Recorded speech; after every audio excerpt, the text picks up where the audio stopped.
Welcome to the Global Pulse, a short video series where our experts break down a trending topic in international business and why it matters to you.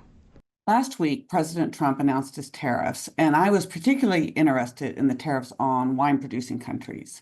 So I'm recording this on April 7th, about 6:15, and this is where we stand at the moment.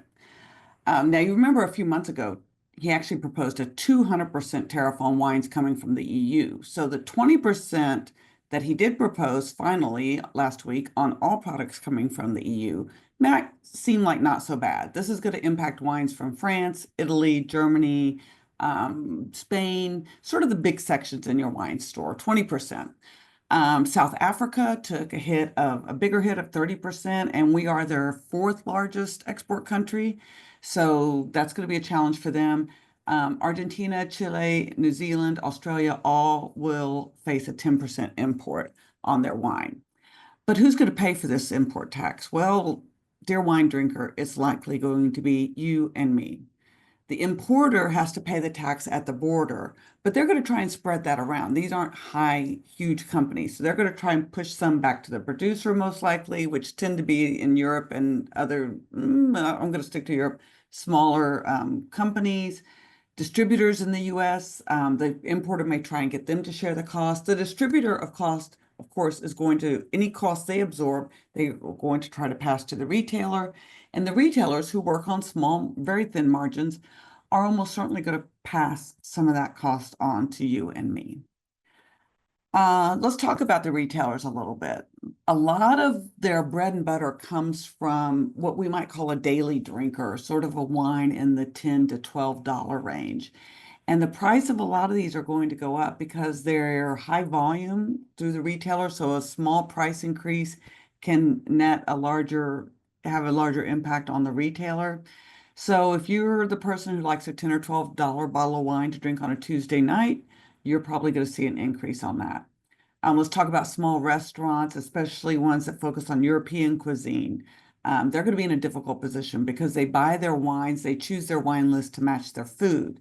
So now they're going to have to look for smaller appellations that might be less famous, and therefore less expensive. Maybe they can keep the price the same to you and cover the cost of that import tax. Now, you might say maybe they'll include more American wines on their menu. Here's the win for American wines. But the price of U.S. wines are likely going to go up as well. A few reasons. Number one, if you're a distributor and you have imported wines and U.S. wines, you're probably going to try and take the tax that you pay on imported wines and perhaps recover that by raising the price of all your wines. So that's a possibility. Second of all, this administration has committed to deporting illegal, undocumented laborers, many of whom work in agriculture. And so now the grape growers in the US are going to have to either pay more for documented labor, or they're going to have to not harvest some of their grapes. And either of those you can see could have the impact of making their costs go up, which then can drive their price up. There's more. Many U.S. winemakers import a lot of things from Europe to make their wine. French oak barrels, corks, bottles, wine equipment for the winery, and unique grape growing harvesting equipment. So all of those are going to get this 20% tax from EU products. And you might say, well, don't worry, we can export to Canada. We've still got Canada. Canada is U.S. wine's largest export market, but you may have heard Canada's taking a lot of our products off the shelf, in particular wine and liquor. Who's the biggest loser? Well, probably the small businesses that bring these beautiful wines to our stores.